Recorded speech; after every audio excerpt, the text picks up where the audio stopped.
प्रकरण 32। मृतक राम को पुनः जीवन दान। अब लाज़ारस नाम का एक व्यक्ति बीमार था।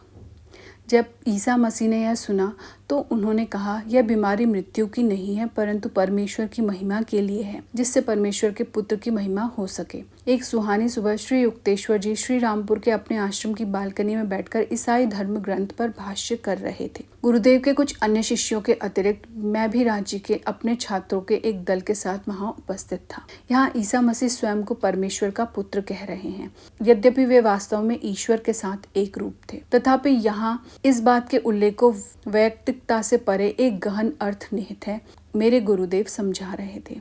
परमेश्वर के पुत्र का अर्थ है मनुष्य में निहित क्राइस्ट या ईश्वरीय चैतन्य। कोई भी मर्त्य मानव ईश्वर की महिमा को गौरवान्वित नहीं कर सकता। मनुष्य अपने सृष्टा का गौरव एक ही तरीके से बढ़ा सकता है और वह है उसे पाने का प्रयास करके। मनुष्य किसी ऐसे अमूर्त अस्तित्व का गौरव नहीं बढ़ा सकता जिसे वह जानता ही न हो। संतों के सिरों के चारों ओर जो तेजो मंडल है वह उनकी ईश्वर के चरणों में श्रद्धांजलि अर्पित करने की क्षमता का प्रतीक है। श्री युक्तेश्वर जी लाज़ारस के पुनः जी उठने की अद्भुत कथा को आगे पढ़ते गए। जब कहानी समाप्त हुई तो गुरुदेव लंबे समय तक मौन रहे। पवित्र पुस्तक उनकी गोद में खुली रखी हुई थी। मुझे भी ऐसा ही एक चमत्कार देखने का सौभाग्य प्राप्त हुआ था। मेरे गुरुदेव ने आखिरी गहरे भक्तिभाव के साथ कहा, लाहिड़ी महाशय ने मेरे एक मित्र को मर जाने के बाद पुनः जीवित किया था। मेरे पास बैठे बच्चे तीव्र जिज्ञासा से मुस्कुरा उठे। मुझ में भी अभी काफी बचपना था। केवल तत्व ज्ञान का आनंद लेने का ही नहीं बल्कि विशेषकर कोई भी ऐसी कहानी जो लाहिड़ी महाशय से संबंधित अद्भुत अनुभव पर मुझे श्री युक्तेश्वर जी से सुनने को मिल सकती थी। गुरुदेव ने बताना आरंभ किया, मेरा मित्र राम और मैं कभी एक दूसरे के बिना नहीं रहते थे।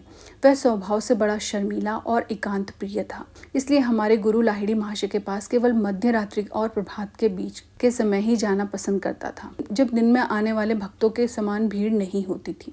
उसका घनिष्ठतम मित्र होने के कारण मुझे वह अपने गहरे आध्यात्मिक अनुभव बताया करता था। उसकी आदर्श संगत में मुझे प्रेरणा मिलती थी। मेरे गुरु के चेहरे पर पुरानी स्मृतियों के कोमल भाव छा गए। गुरुदेव आगे कहते गए, अचानक राम की एक कड़ी परीक्षा ली गई। उसे हैजा हो गया। गंभीर बीमारियों में डॉक्टरों को बुलाने में हमारे गुरु कभी आपत्ति नहीं करते थे, इसलिए 2 विशेषज्ञों को बुलाया गया। रोगी की सेवा करने की हड़बड़ी के बीच में मैं मन ही मन गहराई से लाहिड़ी महाशय से प्रार्थना किए जा रहा था। आखिर शीघ्रता पूर्वक मैं उनके घर गया और रोते रोते उन्हें सारी कहानी सुना दी। डॉक्टर राम को देख ही रहे हैं, वह ठीक हो जाएगा, मेरे गुरुदेव ने प्रसन्नता से मुस्कुराते हुए कहा। मैं खुशी खुशी अपने मित्र की रुग्ण शैया के पास लौट आया। देखा तो वह मरणासन्न था। यह 1-2 घंटे से अधिक नहीं जी सकता, एक डॉक्टर ने निराशाजनक हाव भाव के साथ मुझे बताया। फिर से मैं तुरंत लाहिड़ी महाशय के पास जा पहुंचा। डॉक्टर लोग अपना काम जानते हैं और उन्हें अपनी जिम्मेदारी का पूरा एहसास है। मुझे पक्का विश्वास है कि राम ठीक हो जाएगा। गुरुदेव ने आनंद पूर्वक मेरी बात काट दी। जब मैं राम के घर पहुंचा तो देखा कि दोनों डॉक्टर वहां से चले गए थे। उनमें से एक ने मेरे लिए एक चिट्ठी छोड़ी थी। हम जो कुछ कर सकते थे हमने कर लिया, परंतु इसके बचने की कोई आशा नहीं है। मेरा मित्र सचमुच आखिरी सांसें लेता प्रतीत हो रहा था। मेरी समझ में नहीं आ रहा था कि लाहिड़ी महाशय के शब्द असत्य कैसे सिद्ध हो सकते थे, परंतु राम का बुझता जा रहा जीवन दीप बार बार मेरे मन में यही विचार ला रहा था, अब सब कुछ खत्म हो गया। इस प्रकार विश्वास और संदेह के बीच डावाडोल मन से मैं यथाशक्ति अपने मित्र की सेवा करता रहा। अचानक चौकस होकर उसने जोर से कहा, युक्तेश्वर, दौड़कर गुरुदेव के पास जाओ और उन्हें बता दो कि मैं चला गया। मेरी अंत्येष्टि होने से पहले मेरे शरीर को आशीर्वाद देने के लिए उनसे प्रार्थना करना। इन शब्दों के साथ ही राम ने गहरा निश्वास छोड़ा और प्राण त्याग दिए। मैं उसकी शैया के पास बैठा 1 घंटे तक रोता रहा। उसे हमेशा ही शांति प्रिय रही थी। अब उसे मृत्यु की संपूर्ण शांति प्राप्त हो गई थी। इतने में एक अन्य शिष्य वहां आ पहुंचा। मैंने उसे अपने लौट आने तक वहीं रुकने के लिए कहा। बेसुध में बोझिल कदमों से फिर गुरुदेव के घर की ओर चल पड़ा। अब राम कैसा है? लाहिड़ी महाशय ने मुस्कुराते हुए पूछा। आपको जल्दी ही पता चल जाएगा वह कैसा है गुरुदेव, मैंने भावुकता के आवेग में कह दिया। कुछ ही घंटों में उसके शव को शमशान घाट ले जाया जाएगा, तब आप देख ही लेंगे। मैं फफक कर रो पड़ा और वहां सबके सामने ही विलाप करने लगा। युक्तेश्वर, अपने आप को संभालो, शांत होकर बैठ जाओ और ध्यान करो। मेरे गुरुदेव समाधि में चले गए। वह दोपहर और पूरी रात अखंड निस्तब्धता में बीत गई। मैं आंतरिक शांति बनाए रखने का असफल प्रयास करता रहा। भोर के समय लाहिड़ी महाशय ने मुझ पर सांत्वना पूर्ण दृष्टि डाली। मैं देख रहा हूँ कि तुम अभी भी अशांत हो। कल ही तुमने मुझे स्पष्ट क्यों नहीं बता दिया कि तुम मुझसे राम के लिए ठोस सहायता चाहते हो, किसी दवा के रूप में। गुरुदेव ने एक दिए की ओर संकेत किया जिसमें अरंडी का तेल था। किसी छोटी सी शीशी में उस दिए का तेल भर लो और राम के मुंह में उसकी 7 बूंदें डालो।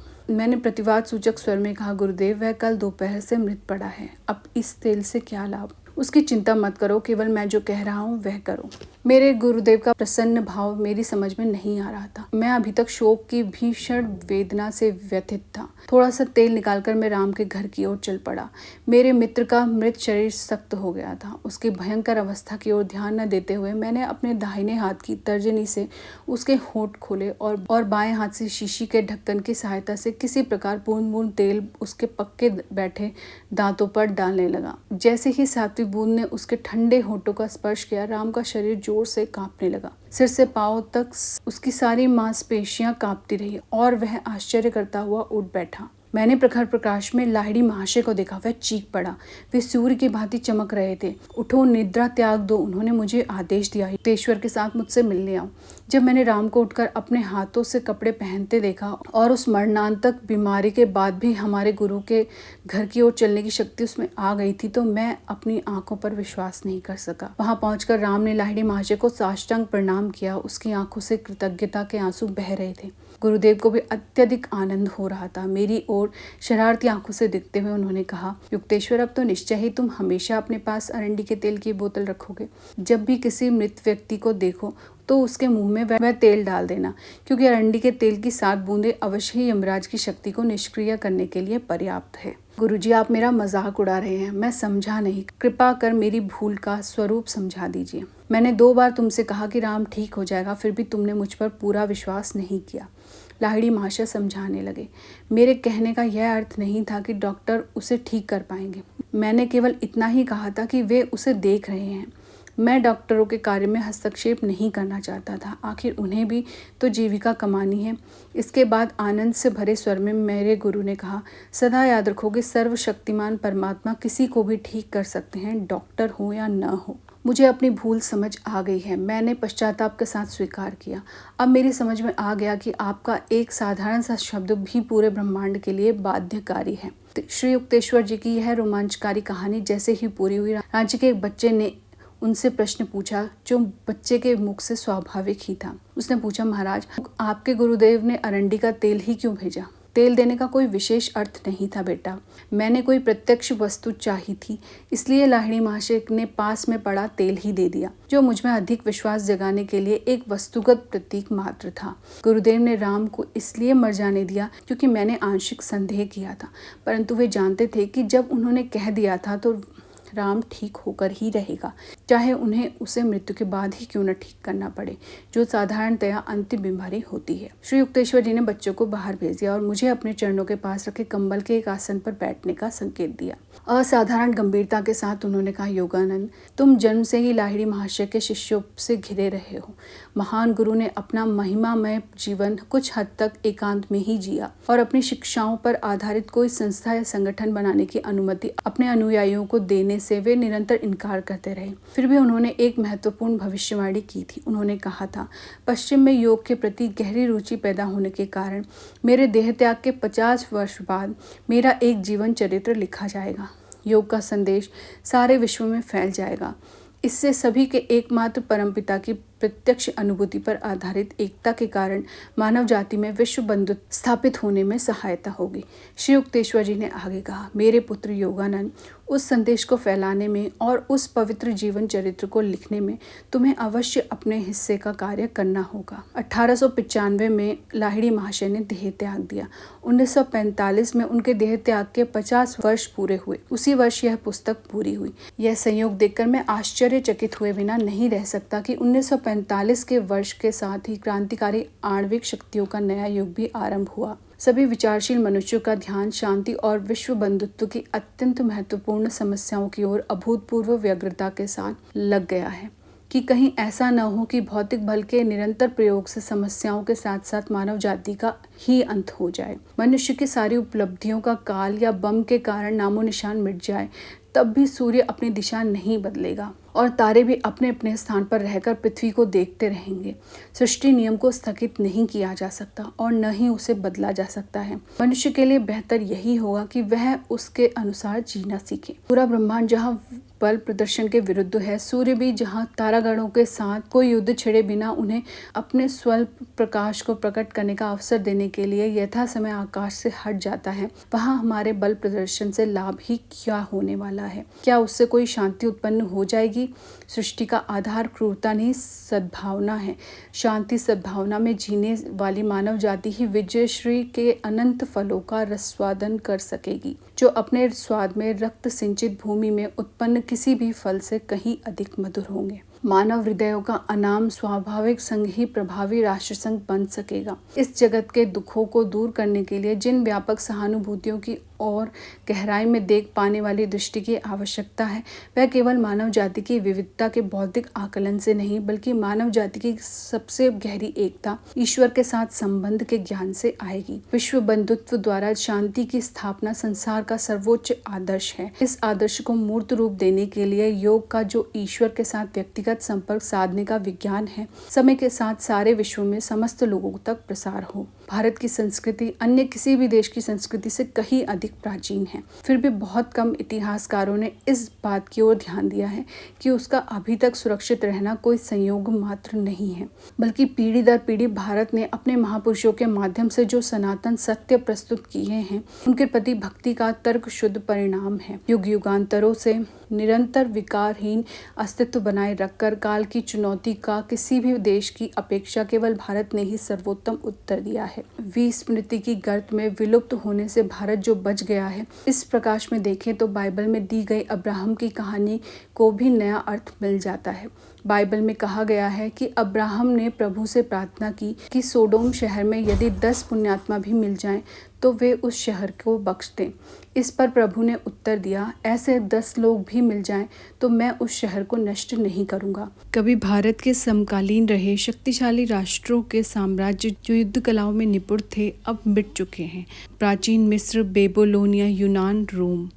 प्रभु के उत्तर से यह स्पष्ट हो जाता है कि कोई भी देश अपनी भौतिक उपलब्धियों के कारण नहीं, बल्कि अपने महापुरुषों के कारण जीवित रहता है। इस 20वीं शताब्दी में, जिसके अर्धशतक के पूर्ण होने से पहले ही धरती 2 बार खून से नहा चुकी है, ईश्वर की वह दिव्य वाणी फिर से सुनाई दे, जिसे कभी खरीदा नहीं जा सकता। उस निष्पक्ष न्यायाधीश की दृष्टि में महान हो ऐसे 10 लोग भी जिस देश में होंगे, वह देश कभी मिट नहीं सकता। ऐसी धारणाओं को मानने के कारण ही भारत काल के हजारों छल कपटों के आगे बुद्धिहीन सिद्ध नहीं हुआ। हर शताब्दी में आत्मज्ञानी गुरुओं ने अवतार लेकर उसकी भूमि को पवित्र किया है। लाहिड़ी महाशय और श्री युक्तेश्वर जी जैसे क्राइस्ट सदृश अर्वाचीन योगी आज भी यह उद्घोष कर रहे हैं कि मनुष्य के सुख, स्वास्थ्य और राष्ट्र के दीर्घ जीवन के लिए योग का ज्ञान, जो ईश प्राप्ति का विज्ञान है, अत्यावश्यक है। अभी तक लाहिड़ी महाशय के जीवन एवं उनकी सर्वलोकोपयोगी शिक्षाओं के बारे में बहुत कम जानकारी छपकर प्रकाशित हुई है। 3 दशकों से मैं भारत, अमेरिका और यूरोप के मोक्षदायक योग के संदेश में गहरी और सच्ची रुचि देख रहा हूँ। अतः लाहिड़ी महाशय के लिखित जीवन वृत्तांत की, जैसे कि उन्होंने भविष्यवाणी भी की थी, पाश्चात्य जगत में तीव्र आवश्यकता है, जहाँ महान योगियों के जीवन के बारे में लोगों को अत्यंत कम जानकारी है। लाहिड़ी महाशय का जन्म 30 सितंबर 1828 ईस्वी को एक धर्मनिष्ठ प्राचीन ब्राह्मण कुल में बंगाल के नदिया जिले में स्थित घुर्नी ग्राम में हुआ था। वे आदरणीय श्री गौर मोहन लाहिड़ी की दूसरी पत्नी श्रीमती मुक्तकाशी की संतानों में एकमात्र पुत्र थे।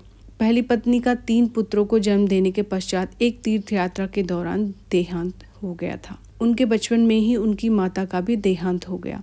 उनकी माता के बारे में बहुत कम जानकारी उपलब्ध है, सिवाय इस महत्वपूर्ण तथ्य के कि वे शास्त्रों में जिन्हें महायोगीश्वर कहा गया है, उन भगवान शिव के अनन्य भक्त थी। लाहिड़ी महाशय का पूरा नाम श्यामाचरण लाहिड़ी था। उनका बचपन घुर्नी में उनके पैतृक निवास में ही बीता।